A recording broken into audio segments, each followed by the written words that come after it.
ladies and gentlemen, welcome to today's ecstatic launch of Rhea version 5. We are just beginning the fuel load of the vehicle, and today I am here, quasi, joined by Will and Luke in the commentary box. So, welcome yourselves. Hello. My second commentary of the day. Hello, my name is Luke. I am the Mission Safety Operations Specialist here at Saturn Aerospace. And I think I speak for the team here when I say that we are all very excited for this one. I know we've had some issues earlier today whilst we're developing the flight computers for this vehicle, but hopefully it should all go well. I think a lot of blood, sweat, and specifically tears have gone into this launch today. 100%. The software behind this vehicle has taken so long to get right, and I've been working on it for 7 hours today. So it's going to be an exciting launch, seeing if it goes well. So let's all hope in chat for the best.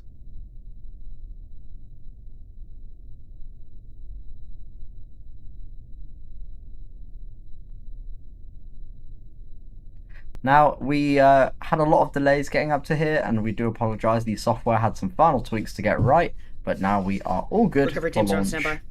And we're at that final point where we don't have to tweak software right now.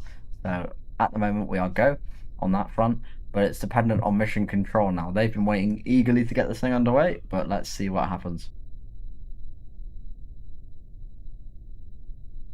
An interesting fact that I found out earlier is that the full stack of Rhea is just a few meters shy of the height of Big Ben. That's what it's called. Big clock tower. Oh wow. I think the best description we have here at Saturn Aerospace for the Rhea is a skyscraper on rockets.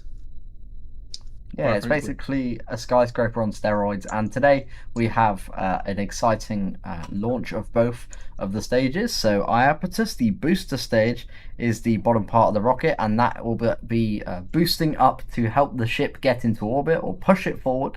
Then the ship will take over and essentially get it into orbit. We'll deploy 4 SCOMv satellites today on our little pallet. And then we'll attempt a landing of the ship in a few or about an hour from now. So it's going to be really exciting to see how that pans out. Now, we've done, of course, one of these tests before, but of course, Luke, I'm pretty sure you were here. How did that go?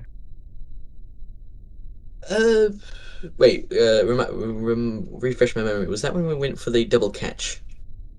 Yes, and then we changed it to a ship landing on the Potential pad. operations of the LD for the initial go no go pole. Range. Go. Iapetus control. Yeah, but it's control is go. Rhea control. Go. Range control. Go. Payload master. Payload master is go. Copy. LD is go to continue the count. Beautiful. Yes. Sorry, we kind of got cut off there. Honestly, Kwesi, if I'm being completely honest, I cannot remember. I mean, nowadays we are pumping out so many launches, and we've completely optimized our efficiency for launches with like reducing turnaround time. So yeah. So Well, I'll give you the rundown.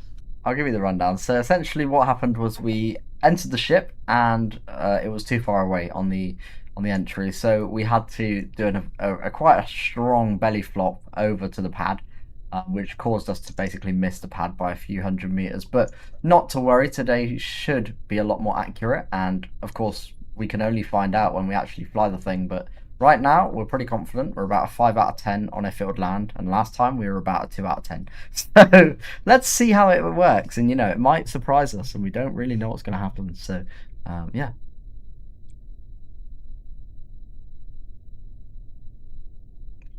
Now, Will, it's obviously your first week in Saturn. How are you finding it so far? I'm enjoying it. It's a very nice team. It's a very exciting thing to be a part of, and I'm glad to be a part of the team. Great, that's good to hear. Of course, we want to make sure everyone in the team is happy. And if you want to join the team, there's currently roles open for software development. So feel free to go to our website, saturnaero.space, and you can sign up today.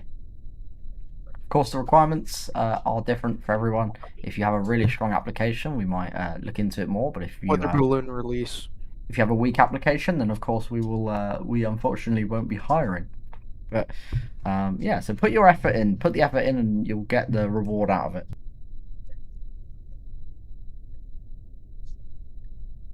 And on the topic of software development, obviously for you two, Will and Quasi, you are both software developers here at Saturn Aerospace. Can you tell us a little bit more about what goes into the development of the flight computers for these rockets? I can, yeah. Because Will's pretty new to the team, I'm not Yeah. going to give him that question. But of course, the flight software takes months to develop, and we've been doing it for years now. So we sort of have a rough understanding of what we want to do. So every Rhea rocket is is at essentially 60% fuel. using the same sort of gravity turn guidance and everything like that to essentially fly. But each rocket has its own quirks, so landing is different on every rocket. And when we look at the flight software, we approach it in a modular way, so that the flight software, if we need it later, we can edit it without completely changing the code, and we can just add a section onto it if we need to. So we build the code with flexibility and reusability in mind. Couldn't have said it better myself.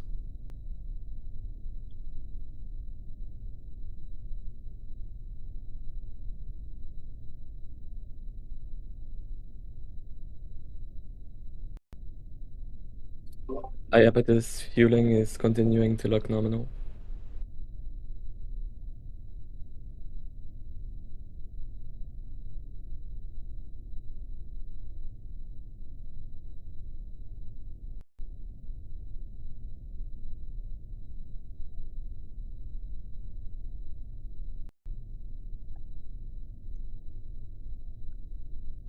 I found it impressive, I don't know about you, Quasi, about the vacuum engines, about the ANF vacuum engines, with 750 kilonewtons of force each, with 6 of them on the ship, and that shocked me a bit.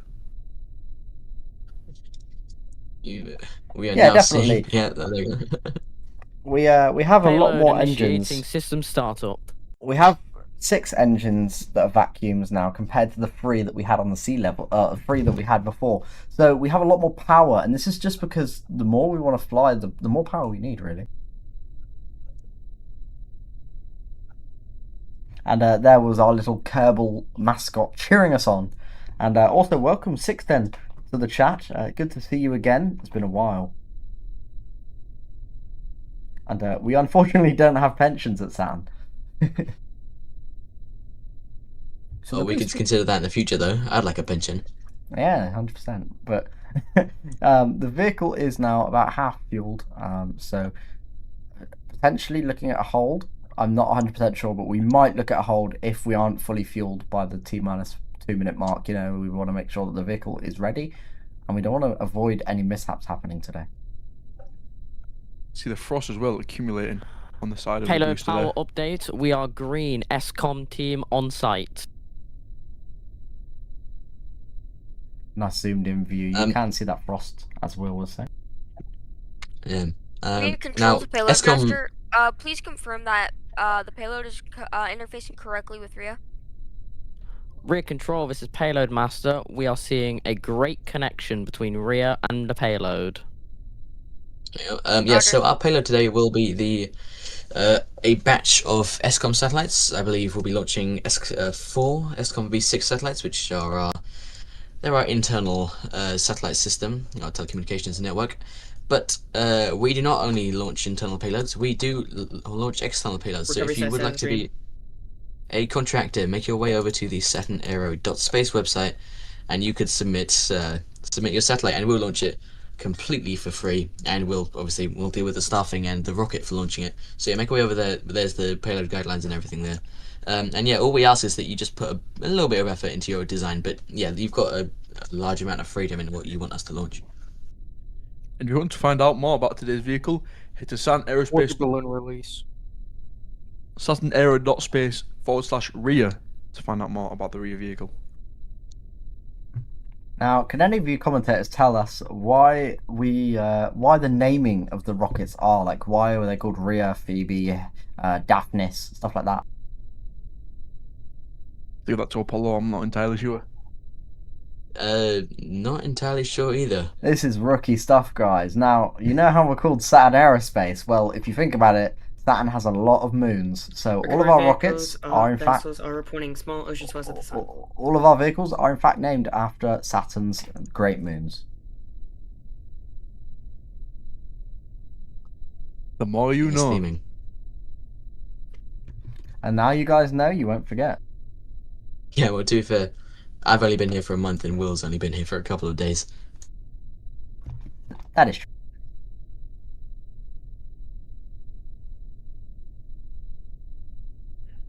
Chris, you want to tell us some more about the Ninkinonk? Obviously, I'm part of today's launch, but that just popped into my head. Well, the Ninkinonk actually isn't going to be today, I'm afraid. We will be landing Rhea, but we're going to be letting that excess fuel drain out. And we don't really need to hold it because it's not on a drone ship. So we'll be landing on that pad in the background there, just to the right of your screen with the red tower. And that is essentially Rhea's landing target. And the Iapetus landing target is going to be right in front of us here. So the dropstick arms. Initial engine chill on the Iapetus booster.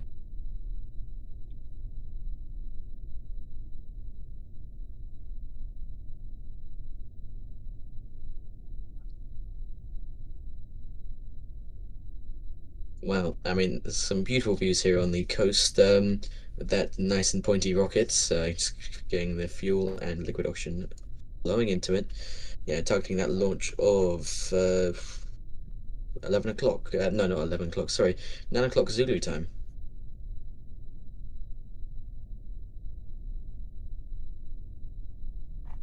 Now with just 6 minutes to go, it's getting intense in the mission Range control is room. LD. I think so much hard work and effort from the whole team here at Saturn Aerospace is concluding into this few moments here. Range is for the LD. next hour.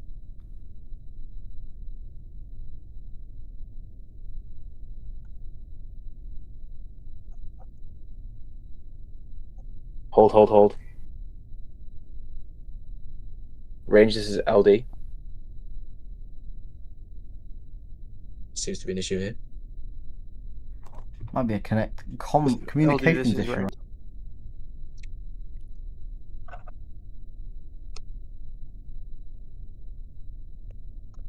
Oh, yeah. Maybe some radio interference. Range, please confirm that the weather conditions are within expected launch constraints. Weather is green. No weather constraints at this moment in time. Copy. We are going to continue the count at my mark. 3.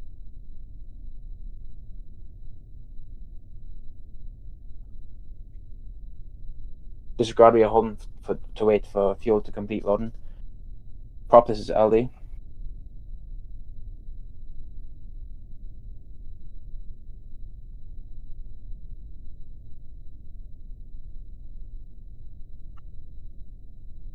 Aperture control, this is LD. Iapetus control.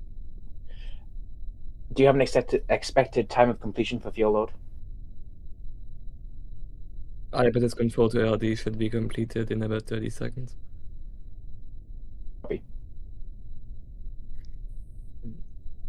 There we go. Just conducting some final checks to make sure everything looks like fueling should be completed soon.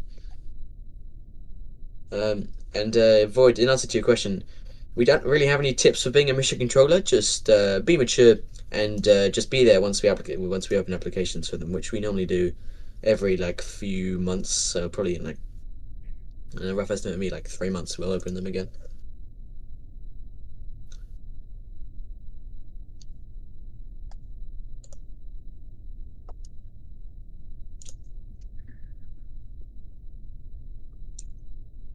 And Nils, in answer to your question, we don't really hire engineers for our rockets, as we only have 3 of them, so we don't really look for new designs. Wait, yes, we only operate 3 of them, if you're excluding Phoebe. But if you are a member of our staff team, you can always pitch a rocket, which we can consider. But yeah, we didn't want to have too many rockets, which we can't handle. And there's a good view of... Sorry, Will, go ahead. I think at the moment we have a pretty nice fleet, and I think they can service just about every single one of our needs.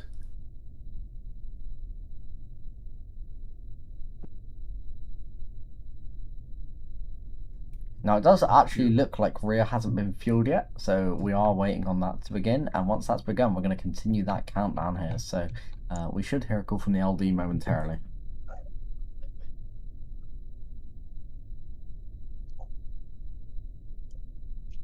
All stations, this is LD. We are going to continue the count on my mark. 3, 2, 1, mark. It looks like all issues are resolved, and the fuel is flowing into the rocket on time. And yeah, we're continuing down that count to T0. Now watch closely on the upper stage, which is Rhea, which has all the flaps. For that frost line to accumulate, because it happens a lot quicker than Iapetus. We have a lot less fuel on the ship than we do on the booster. But of course, with new design changes and everything, that could change. But as you can see, there is a dark portion and a metallic portion. That metallic portion is the back of the rocket, and the black area is the belly. So we essentially do what's called a belly flop when we're landing, and that helps us reduce our velocity by having the maximum surface area possible. And as well as that, when we enter, we basically orient the rocket sideways and enter quite steeply at the moment. So it's a very interesting design, and you'll see that in quite some time from now. Apollo, can you explain to us the hot staging procedure and how that works? Yeah, absolutely. As the name's Luke will. Anyways, so yeah, the hot staging maneuver, pretty much to keep the fuel pushed towards the back, so that they're there for the engines. We will activate the thrusters on the second stage to keep the rocket in motion. Because otherwise, if the zero gravity effects of space allow the fuel to float around, then fumes could potentially be sucked into the engines, which would cause a catastrophic failure, and it would explode. Which obviously don't want that. Really don't want that. So yeah, the way it will work is we will fire off those second stage engines whilst the Iapetus booster is still attached, and then separate them to make sure the vehicle is still in motion. Thank you very much. Final weather balloon release. Now, as a reminder for everyone watching at home, we are programming this rocket, so none of this is hand flown. It's all live and coded by KOS. Currently the vehicle is in KRPC mode, which is essentially Python. Our Python app is controlling the countdown and ensuring that it's healthy and doing everything it needs to. But after we launch, it's all KOS, and it is all controlled by our software, and it's on the order of thousands of lines long. And that's as low as we can really get it without it being, well, while it is, well, just to do what it wants to do in a minimalist way. So yeah, it's quite remaining a lot of code. functionality. That's 100% it. Yes, BSR. The payload for today will be 4 SCOMv6 satellites, which we will be sending into the orbit. And Will, why don't you 13. tell us? Sorry, Will. Why don't you tell us a bit about what the stats are for this launch? Just pull those up. So, this is the 26th launch of 2026. I think this is the 5th launch of the week.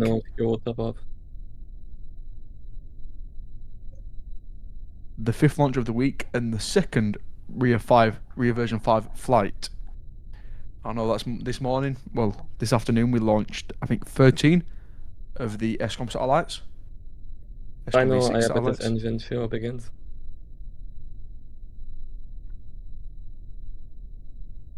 Rhea, final fuel top off. In addition, this is the second Alarm flight. sounded. The second flight of this booster, IA5.001. GDM log for retraction. Yeah, so this booster was last flown on the first launch of Rhea 5, and of course we're now reusing it to show or showcase how well our boosters handle that. And of course, hopefully it goes well. We don't know what's going to happen until we launch it, so let's find out in Rhea about a initial minute. engine fuel. About a minute and 35 seconds ish, we're going to see that launch. So the fuel is just about to top off here, and it might be a tiny bit delayed when we see that frost close in. But Angel there Edwards we and go. countdown net. This is LD for the final gun or go pull. Range. Go. Apparatus control. Apparatus control is go. Rear control. Rhea control is go. Recovery. Recoveries go. Payload master. Payload master. Payload master is go. Copy. LD is go for launch. Great call out. So yeah, now seems like better time than any. Rhea to flap testing shut up. complete. So yeah, it seems like the commentators will be shutting up now. So yeah, we'll see you on the other side of this launch. I hope you guys have your fingers crossed because we Weather balloon definitely clear do. from flight zone. Godspeed. Flight computers in startup. Proceed past our hold gate.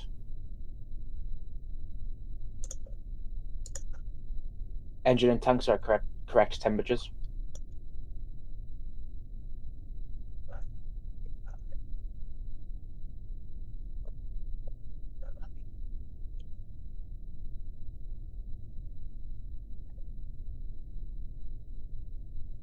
Has 15 seconds. Has 10, 9, 8, 7, 6, 5, 4, 3, 2, 1. We have liftoff. Go Rhea 5. Amazing views of the lift off there. Rhea is clear the tower. Well, get a good look. This is one of the only things at Saturn Trust Aerospace that is never gets nominal. old. This is incredible so far. Oh my god. We didn't blow up the QD this time. That's good. I'm grinning like a child behind the screen right now. This is an amazing view.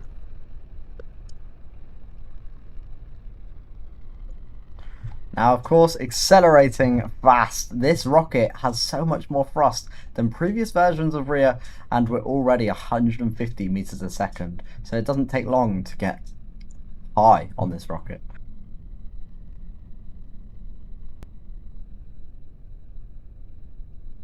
In the words of, I think it was Apollo yesterday who joined me in commentary for a Daphne flight, let's go hard and fast.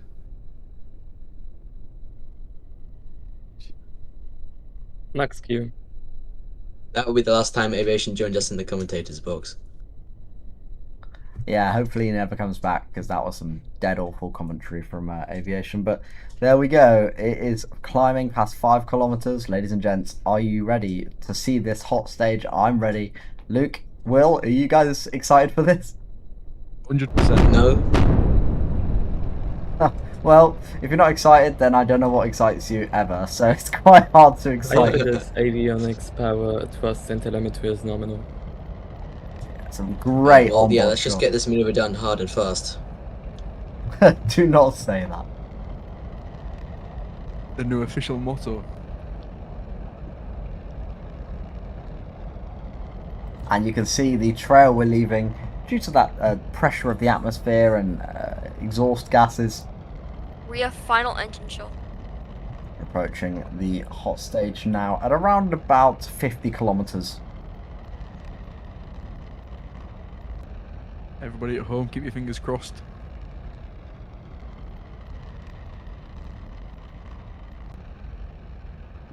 You can see the amazing looking plume from the rocket there. You can see it from the ground. That's awesome.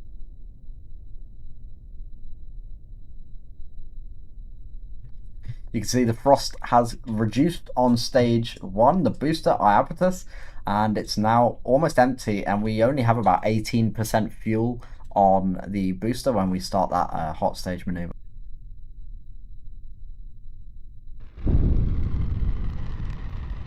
Wait, I'm looking at you now in the commentators box, and you seem to be visibly sweating. Like I can see the droplets beading on your forehead. Yeah, it's a bit scary currently. I'm hoping it works, because I've been working on the software for quite some time. So, yeah, crossing our fingers really. We're going to stay on this camera for now and watch that hot stage any second. A lot of events are going to happen now in rapid succession. Rhea engine ignition. Awesome stuff. And that's how you hot stage. That's crazy. Oh my. Rhea now the fuel actors feed boost is up. nominal. All stations is Awesome recovery stuff. for the final go and now go bowl for booster return. LD. LD is go. Range. Go. Abacus control. Abacus control is go. This is recovery. We are go for booster return. Amazing news. Rhea fuel feed is nominal, and the Rhea avionics, power, and telemetry are nominal. That means as it stands, the Apparatus booster is ready to do its well, not exactly free fall, but it's gonna Chopsticks and it's catches. Abacus boost back then. there we go. It's descent through the atmosphere, which will be guided by those chopsticks into hopefully not chopsticks, guided by those grid fins, hopefully landing it in the chopsticks for that catch. Characters are nominal. And that catch is arguably better than the launch, but I guess that's debatable.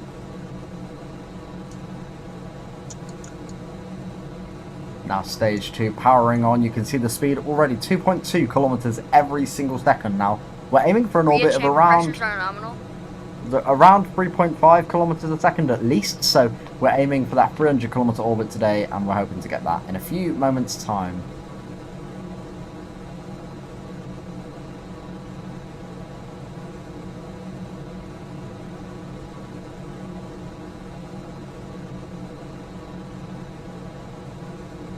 The Earth coming to frame there. And everyone, I want some spam in that chat. Let's all spam Iapetus as we approach landing. Let's get that hype up in the chat. So yeah.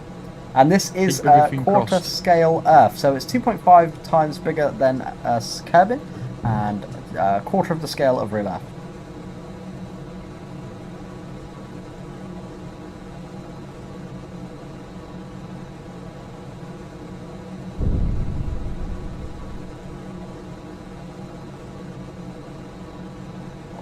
Now the ship is really close now to orbital speed, so we're about to see that happen any second. And there we go. Rear engine cut off. We can see the Iapetus booster coming in hard and fast towards the launch Yes, site. engine atmospheric guidance phase.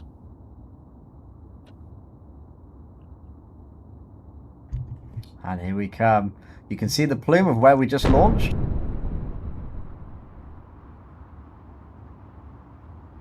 We don't hear as many sonic booms as we did at the launch yesterday. Yeah, it's going to be so cool seeing this come down. I'm hoping it lands. So let's get some more spam in that chat.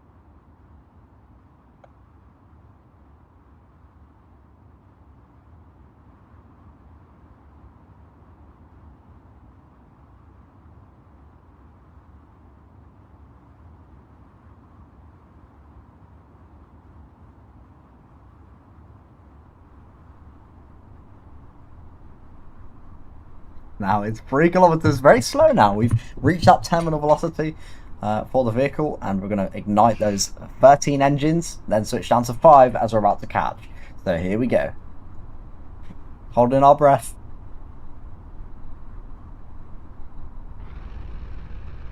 Landing band startup.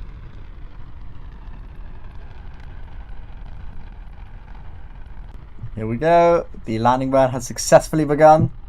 Seeing views from the chopsticks. This is in terminal guidance.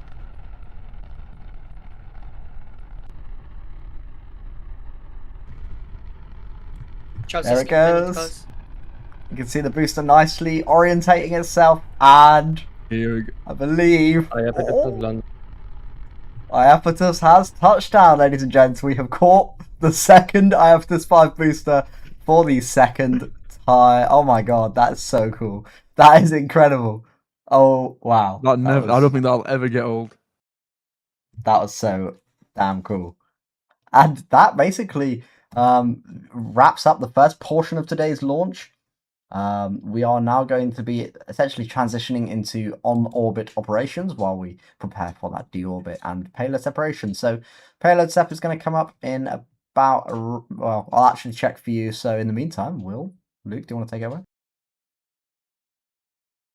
Whilst fully fueled, I learned this earlier, the ship weighs, so I'll just pull this fact up, it weighs as much as 10 fully grown blue whales, or 6 Boeing 747s. which is a crazy number when you put it into proportion.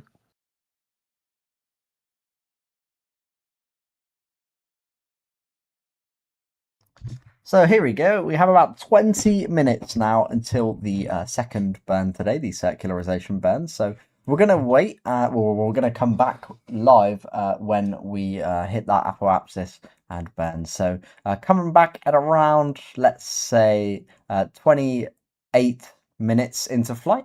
And for now, we'll play some space tunes and see you soon.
Ladies and gentlemen, welcome back to the webcast. I am Quasi, and I'm joined by Will, who is, I believe, currently out of the commentary box. But we are here on the Rhea 5 Flight 2, and we're approaching the second burn of today in approximately 2 minutes 40 seconds from now. So what we're doing on this burn is essentially raising our periapsis, so the lowest point in orbit will now become the same as the highest point. So we're aiming to get a 300 kilometer by 300 kilometer orbit this evening. Good evening. Apologies. So, of course, this has gone well so far. The booster has landed on its second flight. That was the first booster we made, and that was a treat to see live.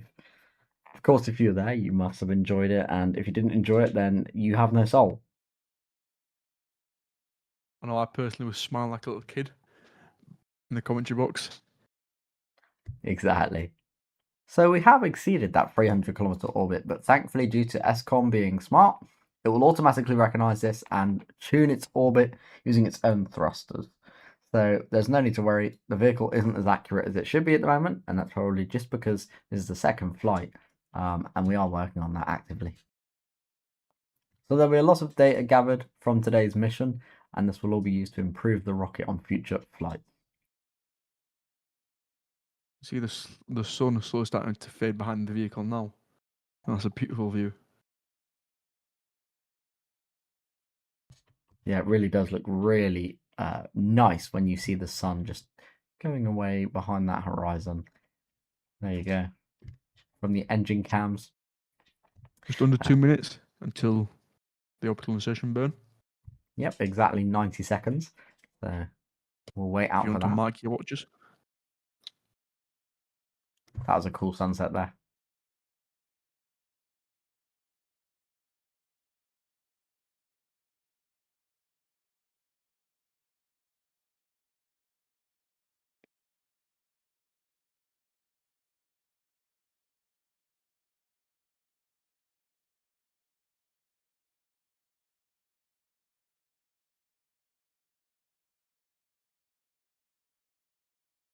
"60 seconds till the burn."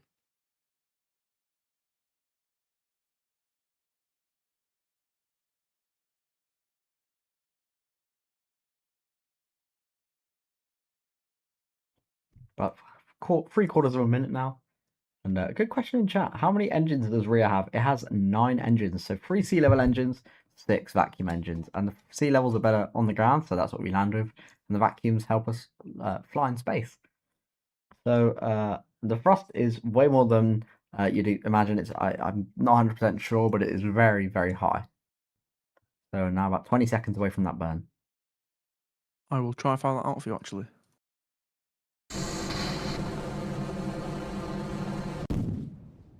There we go.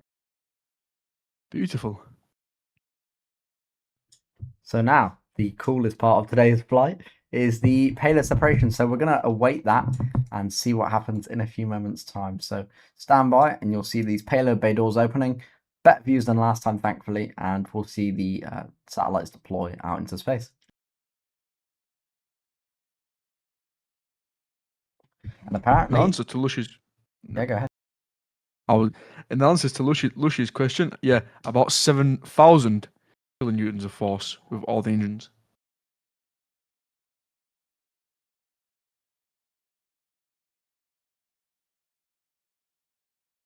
So we're expecting those deployments in about 2 minutes from now. Once we open those payload bay doors, it is about 2 minutes. So you can await that. And don't worry, the payloads will go quite weird when they've deployed. They'll sort of fly around a bit. But in about 5 minutes, they'll know where they are, and they'll begin their operations. So there you can see the payload bay doors. So now the vacuum of space is there. We pressurize this area so that it's better on entry. So it's roughly the same pressure as those empty tanks. So here we go. We're going to push those satellites out. I can see them beginning to move now. Some beautiful views there.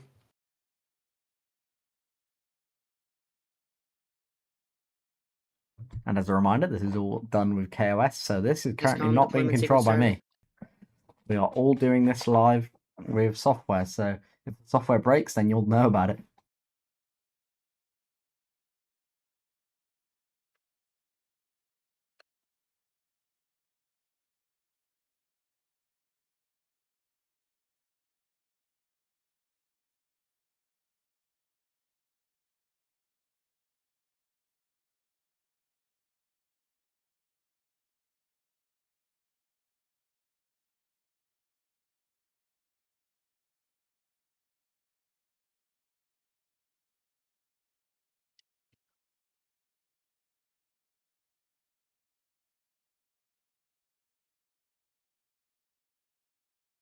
Now you can see the pallet is rotating forward to release those payloads outward instead of upward. Otherwise, they could hit that payload bay door.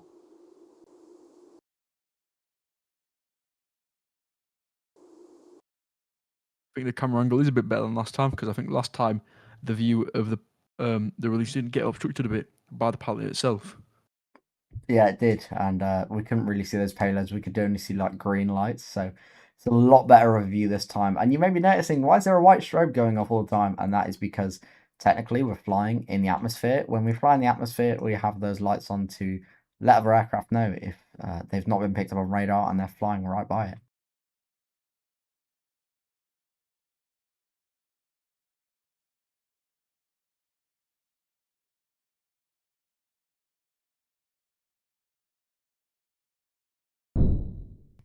There we go.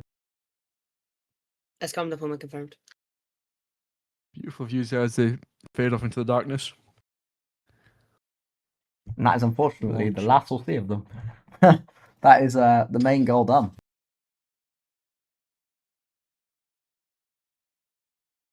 So now in a Well, moment, 2 out of things that need to go right today have gone right.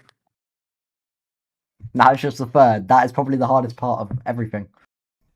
And now you can see the pallet moving back, and then we'll close those doors, repressurize the cargo bay, and prepare for entry. So we will go on another little hiatus in a minute and go into the coast phase.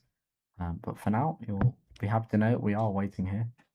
A little light drop out there. Wow. That's stars, maybe? I can't exactly tell. Yeah, in the you can background the you edge can of see the yeah, Milky Way galaxy, that's pretty cool. just on the top left-hand side of the payload bay doors.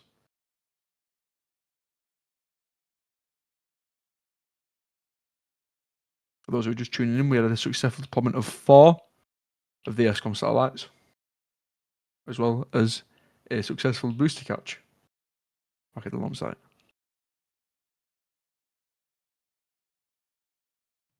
We're about to close the pallet up and close those doors.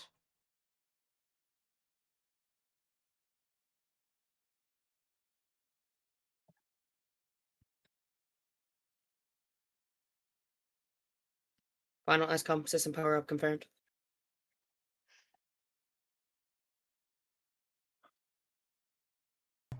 And there we are. Absolutely incredible views of the Milky Way galaxy. And we're now on the dark side of the Earth, so unfortunately there's not much to see. But in a few moments we'll be on the other side, ready to see the Earth.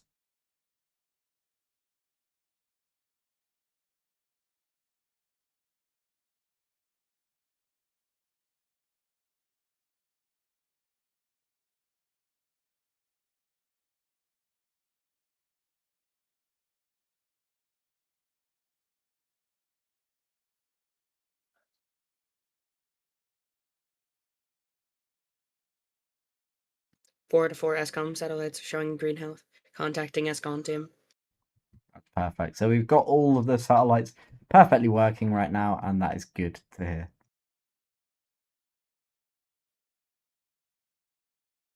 Now we're in the closure of the payload bay doors.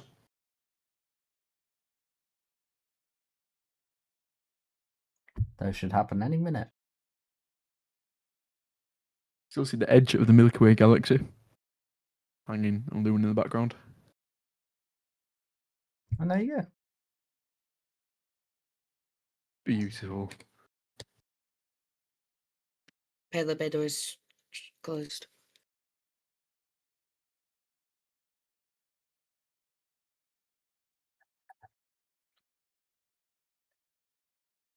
And there, because of the deployment of the SCOMv satellites, we have lost video links with the vehicle, but we expect to reestablish them soon.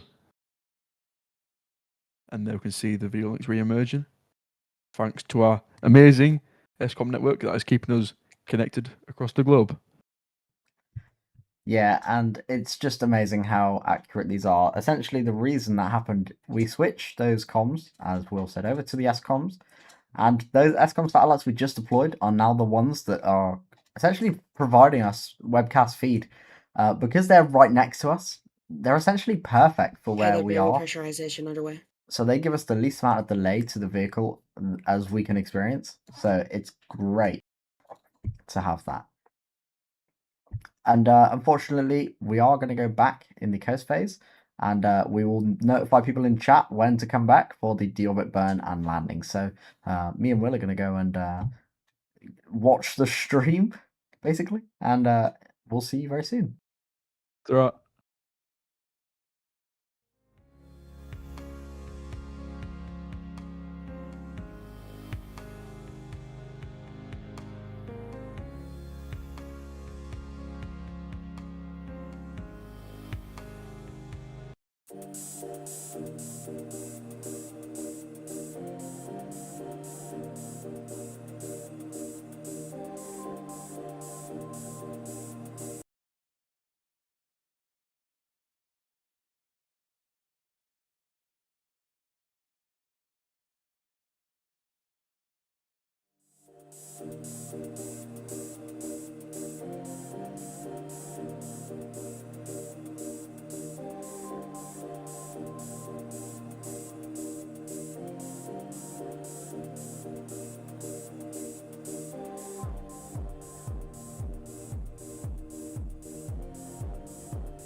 close till I get up.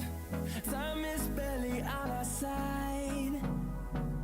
I don't wanna waste what's left. The storms we chase are leading us, and love is all we'll ever trust. Yeah, no, I don't wanna waste what's left. And on we'll go, through the wastelands, through the highways, till my shadow turns to sun rays. And on we'll go, through the wastelands, through the highways, and on we'll go.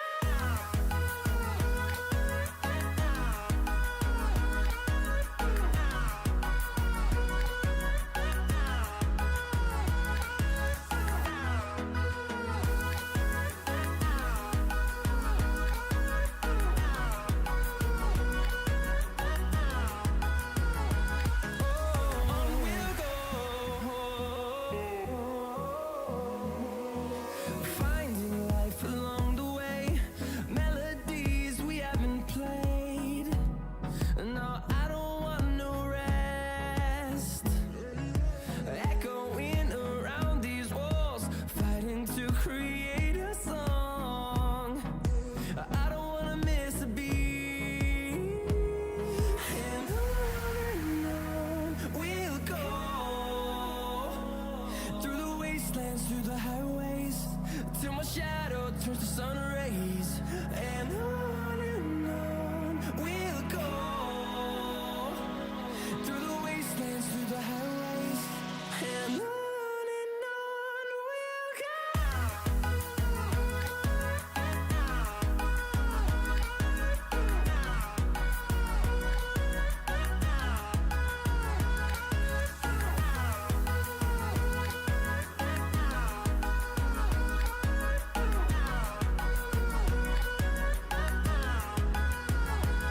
And we'll grow in number, fueled by them to see the horizon, turn us to thousands. And we'll grow in number, fueled by them to see the horizon, turn us to thousands. And on we'll go, through the wastelands, through the highways, till my shadow turns to sun rays. And on we'll go, through the wastelands, through the highways, and on we'll go.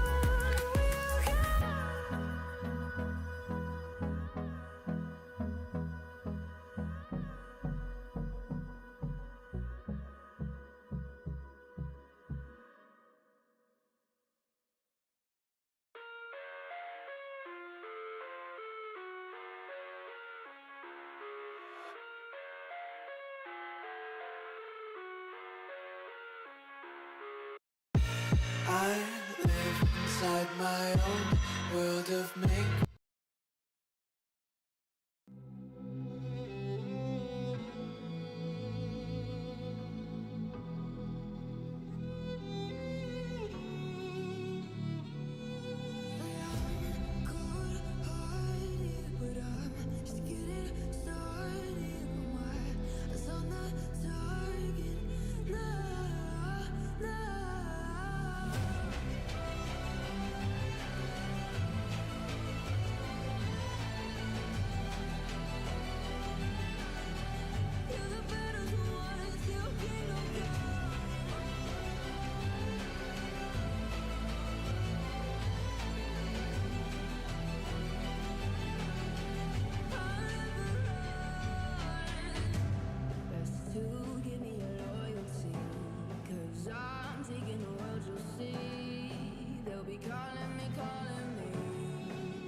Ladies and gents, we are back for the final portion of today's flight, and it is the most exciting for all of us because this is where we land our ship from orbit.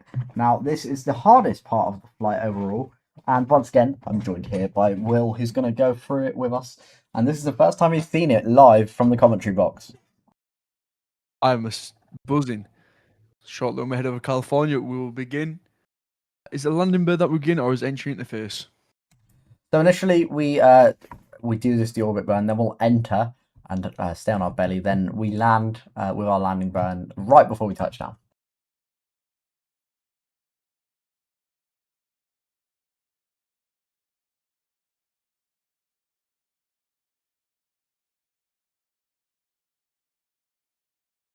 So we're literally about to start that burn any second now, so keep an eye out on the engine cameras here.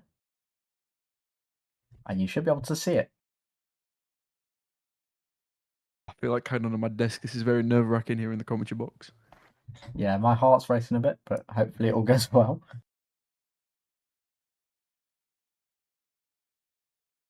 Beautiful view of the six engines. 9 total today. 9.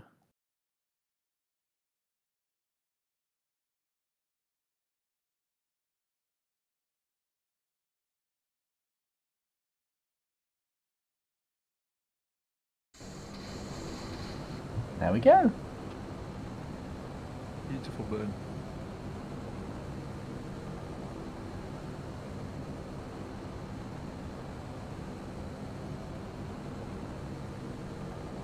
See the engine gimbaling now.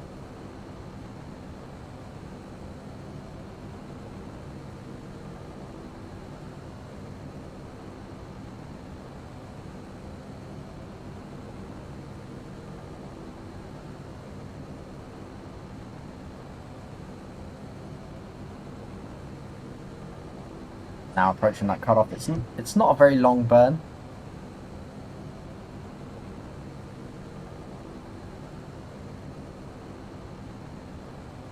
Almost an hour into the flight now. Thrust weight on Rhea is approximately 2 right now, so it's pretty high, and on afters when it lifts off is about 1.5. Though I could be wrong completely. Because it's not my rocket, I don't really work on this, I'm mainly a Phoebe guy. And we're approaching that final part of the boat. There we go.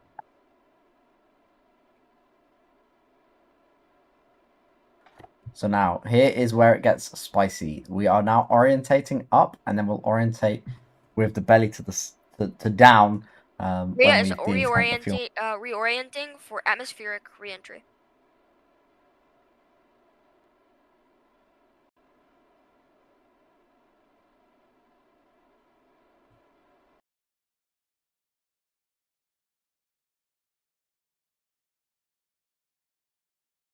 Beautiful view of the clouds.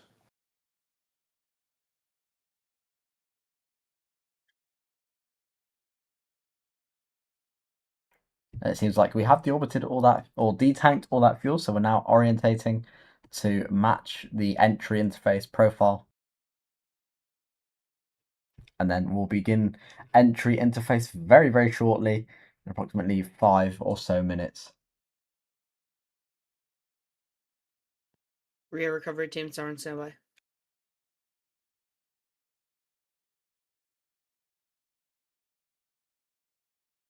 So while the ship orientates, Will, how are you feeling about this? You getting excited for the first ever one you've seen?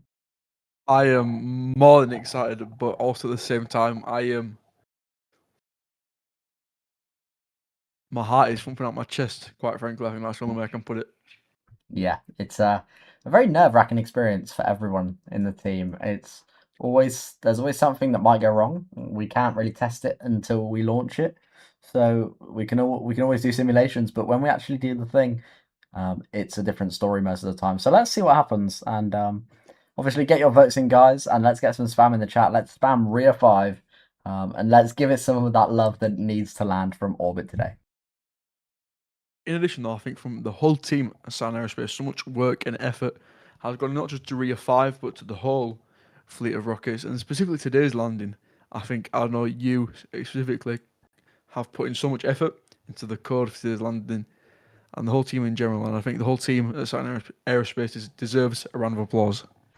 Yeah, definitely. So give your love to that chat, to Saturn Aerospace in the chat as well, because they deserve it. We have a team of over 30 people, and all of them helping us getting where we want. So we're essentially going to the moon, and without them, that would not be possible.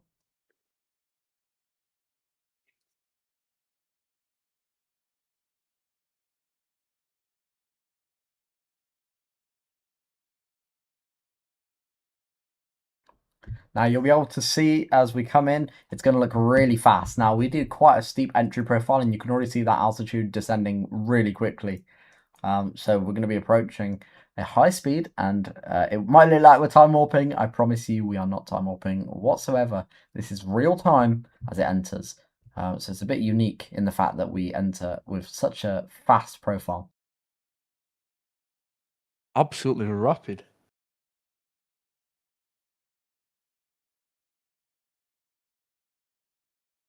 And we will be letting the mission controllers have a bit of fun after it lands, if it lands, that is, and we'll hear them cheering. So if it does land, we cheer, and if it doesn't, we get an epic trombone, sad, funny noise again.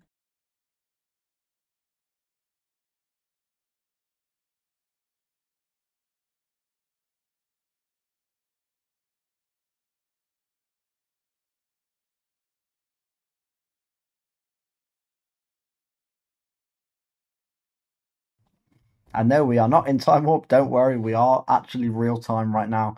It is going this fast. Otherwise, the clock would obviously be unsynchronized with the real seconds. So we're approaching entry interface now, 137 kilometers. The atmosphere begins at 80 kilometers. So everyone, please enjoy as we enter the atmosphere, and hopefully don't die as we do so.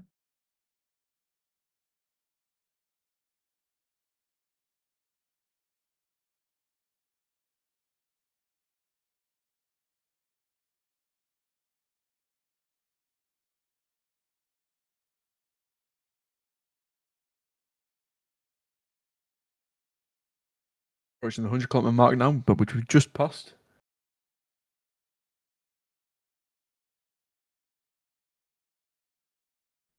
And we're just about to hit the atmosphere, so let's watch as it happens.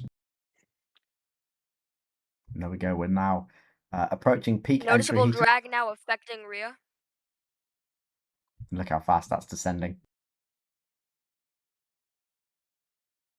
External temperatures starting to rise. Flaps have control authority over the vehicle. So the flaps are now going to be helping to orient the rocket as we come in. And it's looking good so far. In Max addition, the heating. SCOMv satellites helping to provide Your telemetry recovery teams have secured a dynamic lock in the vehicle. during today's re-entry. Max entry dynamic pressure. So through the thickest part of that now. And the data has disappeared, unfortunately, just due to the fact that the heat probably killed that data CPU. So no worries there. We're now orientating for the deceleration on the ship. So we've included a few new things in the software. So we're now slowing our horizontal velocity down so that we don't go too fast forward. And then we will pitch forward for that landing in a few seconds from now.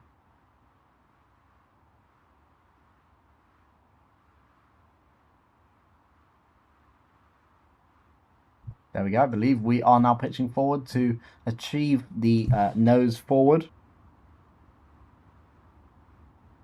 And yes, we can confirm the data CPU is what exploded, so don't worry. It is normal. That does happen quite a lot. It will only get a bit with time.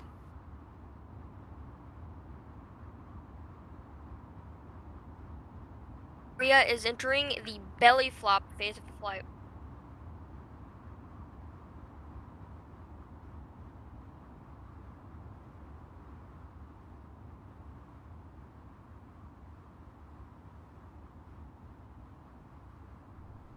It does seem like we can't see the pads, so we don't really know what's happening just from this view alone.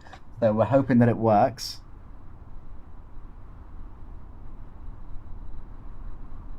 The nerves are being settled in now for me. Yeah, I'm hoping it's going to point through and we'll see the pad, but we don't know. We really don't know. And I'll be disappointed. Oh dear. That is water. Oh. We have lost all data and telemetry with the ship. We have lost the ship. Well. That is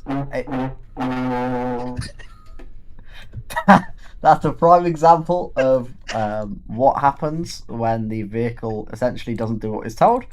And one thing we see on the vehicle is not what we see on the or the tests is not what we see on the live. So that is quite annoying. We didn't even get a landing burn, as you pointed out. So yeah, very annoying on that part there. And I'm so sorry that all of you came. Rhea control to LD. And yeah, I'm so sorry that happened. We are confirming complete data and telemetry loss. We can confirm that the engines did not start up for a landing burn. We did not go on a nominal trajectory back to the Space Center, and we have crashed in the ocean. Please advise. Copy. Thank you for the report. All recovery operators move in with caution.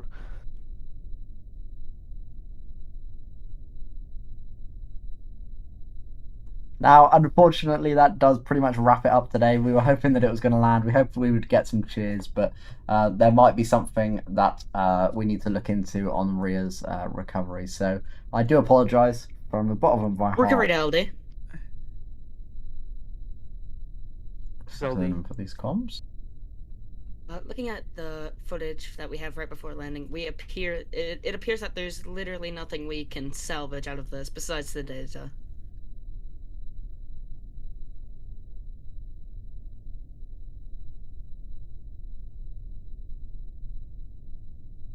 Well, yes.